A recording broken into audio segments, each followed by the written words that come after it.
Welcome back to the Connect Network TV. I am your host, Terry Cowley, with my amazing co-host, Miss Aquania, and Stitches has off today. How are you, love? It has been a minute. Yes, it has, but I'm so glad to be here, and you're looking beautiful as always. Ditto! Come on, Queen Power! Yes! And so today we are tackling a critical issue that affects women all across all cultures, that is domestic violence. And it's a topic that is often hidden in silence.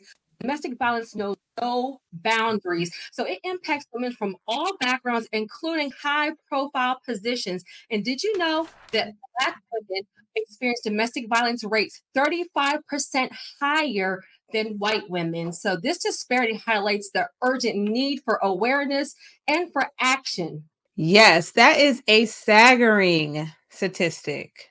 I can't believe it. But I'm happy we're talking about it because it is crucial to recognize how race plays a role in domestic violence experiences. What are some cultural factors that might influence how women respond to domestic violence? Let's talk about it. Yes, let's talk about so honestly, and we just gonna look, we keep it real right here, right? And so honestly, I think that some women, it's a financial impact, right? Like if you have a single mother with children, well, you have a woman in a relationship, and let's say that her husband is the breadwinner, just historically. Women of minority have had, lower income rates. And so it could be that, okay, I need to get out of this situation, but there is a social economic kind of consequence that comes with this, which is honestly one reason why we do a show like this, to kind of bring resources and information and just avenues to kind of have financial independence. But some women stay because they can't afford to leave. What do you think? Absolutely. And let's not forget financial abuse that can also exist in a relationship. Mm. This is when someone else is using money or your past trauma when it comes to money to control you and your relationship with money. So not only do you have women who could potentially be making less and afraid that they can't afford a lifestyle without the breadwinner's income, but they also might not have control or access to their own money because their partner is either controlling the finances 100% and not allowing them access to the funds, or they have limited access to the money they make, and it's just not enough. So I definitely think this is something to talk about because women don't always realize they're in a financial abusive situation until they get out of it and realize there are healthier ways to be in a relationship and to deal with money. But some of the signs could include someone trying to control your purchases, someone trying to control how you spend money, when you spend money, and how you have access to it. Yeah. So it's really important to, that's where I think girl talk conversations help, because Yes. when you talk with your girlfriends about money, you tend to learn what is normal and what is not so normal, so that if it starts to happen to you, you can start to ask the right questions. That is so good. And can I just say one thing? One word that we don't kind of talk about enough when it comes to topics like this is shame.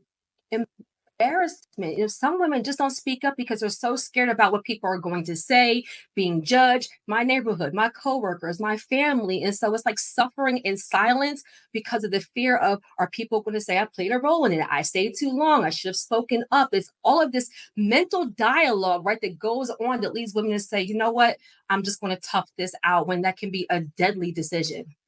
You are absolutely right. Emotional and psychological abuse can be just as damaging. And we have so many people in awe of celebrities and influencers, but they aren't omitted either. We've seen so many videos and stories from the course of Diddy and Cassie, but who remembers Ray Rice, the NFL player caught on video assaulting his then fiance, Janay Palmer, in 2014, sparking widespread discussions about domestic violence.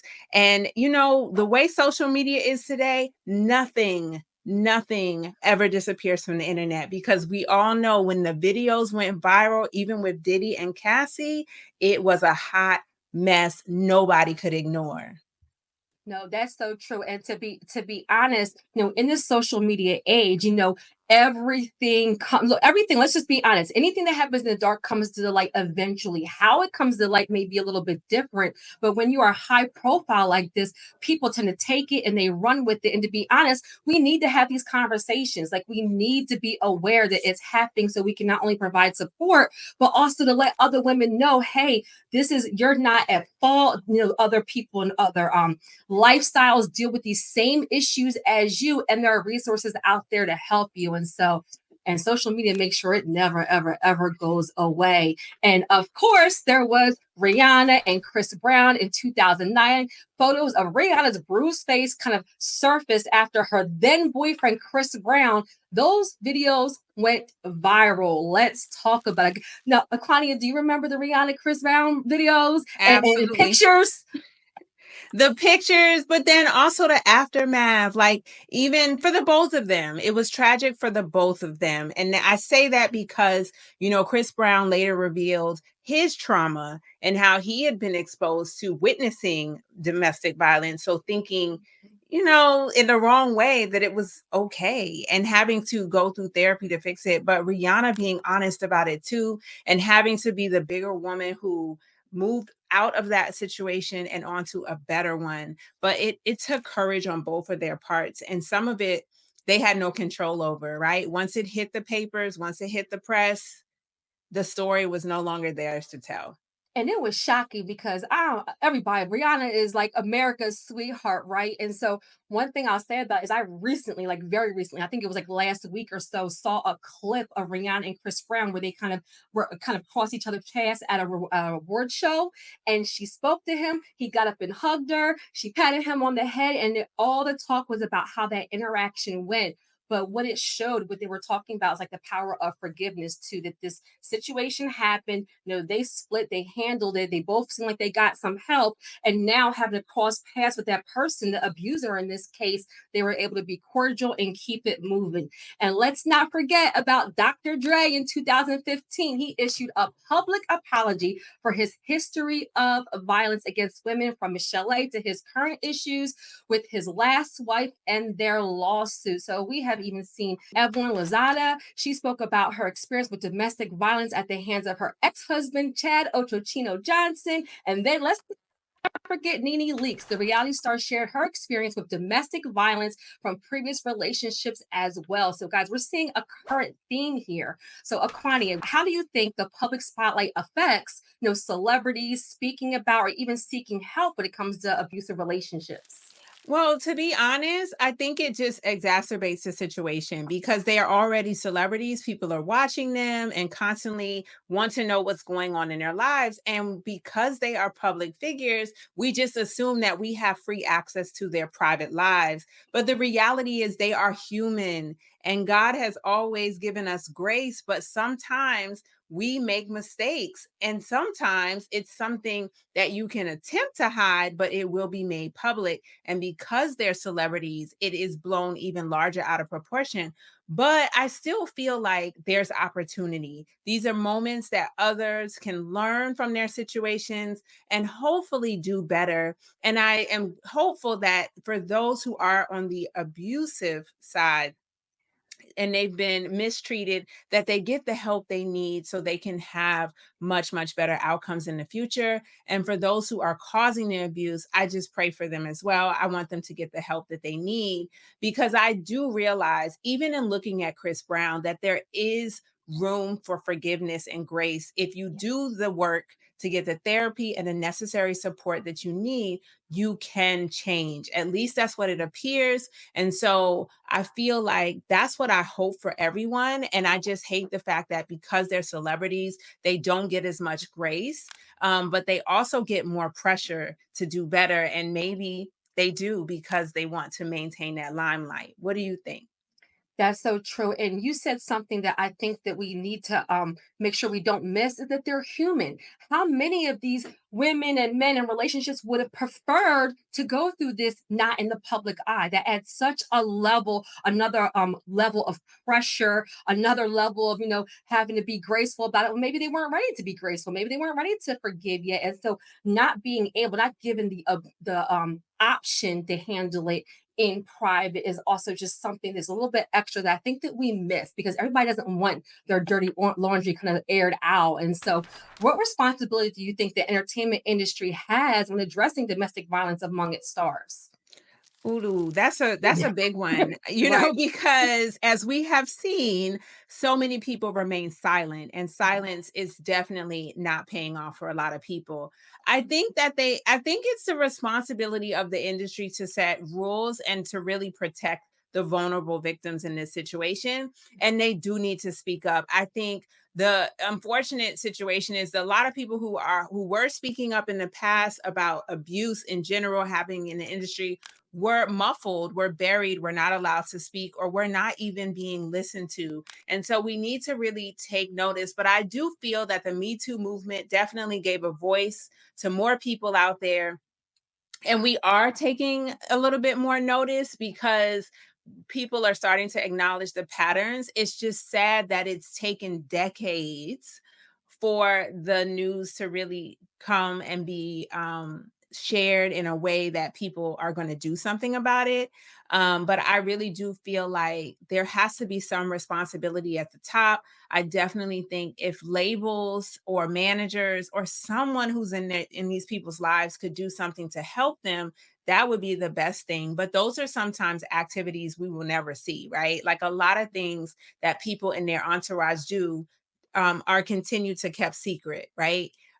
Which enables the bad behavior or helps hide the bad behavior. And that's a part of the problem. 1,000%. So thank you. Look, thank you so much, Mr. Claudia. Listen, you hit that on the nail. There's nothing else that needs to be added. And so having a safety plan can make all the difference. And if you or someone you know is dealing with abuse, please call the number on your screen so that you can get help. And don't you move because coming up next, we have Dr. Michelle joining us after the break to discuss self-love and building confidence, not only in yourself, but also in your children. So stay tuned as we dive deeper into this important conversation.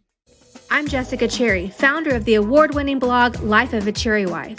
If you're looking to follow for mom and lifestyle content, fashion, Latina life, and good vibes, this is the place for you.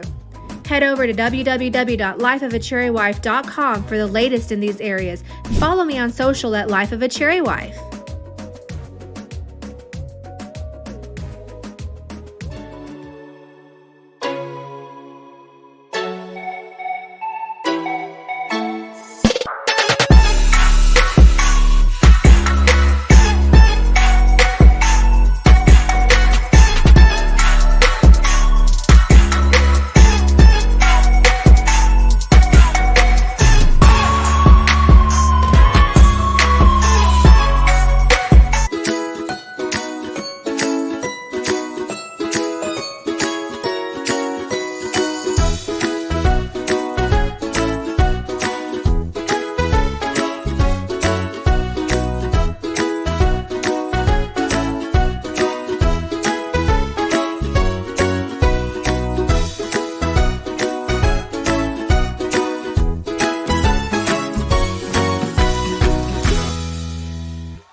To Major Impact. We are absolutely buzzing because we have a special guest in the house. She is a personal and business relationship coach, a bestseller, and the brilliant creator of and author of The Self Vows. And we want to recognize Domestic Violence Awareness Month. It is the perfect time to break down the importance of the vows we all need to have within ourselves. Welcome to the show, Dr. Michelle. Hi. Thank you. Welcome, welcome, welcome. We're so glad to have you. And I am excited to hop into this conversation. Great conversation. So, Dr. Michelle, I will kick it off with, let's kick it off with this amazing conversation about what's the scoop on this self vows. I want to know more. Why should we make it our daily jam? And how does this daily groove help our kids grow into their awesome selves? Okay, so let's just talk about really quick what the self vows is because most people have no idea what that is. So I was in my office and years ago, and I was frustrated because I knew there was a common denominator why couples would come into my office, why individuals would come into my office. But mainly I was focused on the couples, like what was the common denominator past the finances, the sex, the communication. So after days, months, and then almost at a year, I did what I should have done in the beginning, which was to relax and just say, when it's going to come to me, it will come to me. So as soon as I did that, within 24 hours later, I sat up straight in my bed and I knew exactly what it was. It was that we are so prepared to take those traditional wedding vows to someone else, but we have not taken those traditional wedding vows to ourselves, or even make any vows to someone else and not have making those vows to ourselves. So I'll give you one example in sickness and in health. If I don't watch what I put in my body, what I'm eating, what I'm listening to, what I'm watching, just my physical, meaning moving and making sure that I'm stretching and having exercise and all those things, or even just following the doctor's order, how in the world can I then expect the other person to be accountable for me in sickness and in health and for them in sickness and in health? So if I'm not watching my sugar intake, guess what's going to happen? When I'm with that person and maybe they need to watch their sugar intake, I'm not going to be the accountability partner. I'm going to say, let's just have that donut, right? So that's just one of the vows. We can go on about to love and to cherish. If you don't even go on dates with yourself, if you don't spend time with yourself, not on your phone, but actually knowing how the food tastes, actually enjoying the ambiance. If you're not doing that for yourself first, then why are you mad at other people for not knowing what you like and not loving you in the right way? Because we teach people how to love us. So that's basically, in a nutshell, what the self vows concept is. You are seriously talking directly to me. Like, are you talking directly to me today? I absolutely love it. So now we are talking. So you have the self vows littles and the self vows for teens, like two rock star versions of the same incredible concept. So can you break down how these are tailored for the different ages and how that magic sprinkles on our kids and teens? So, first of all, I'm just so excited because we actually have a series now. We have the vows for couples, we have the self vows for individuals, and now we have the self vows littles, and then we have the self vows for teens. So, the self vows littles actually was inspired by my new grandson. He'll be 2 in December. And for the moment that he came into this world, I was massaging his little feet. I wanted him to know what it feels like to not only have self care, but what self love is. And as I started to think about that, I says, well, wait a minute. If I would have had the self vows from the very beginning, like from zero, to 5 years old, which is the most developmental years of character, I know I would have made different decisions. I know I would have felt different about myself, my insecurities, my self esteem, all of that would have been different. And so, in thinking about that, all I could think about is I just wanted colors. I wanted to just have bright colors for kids. I did not know it was going to be more challenging than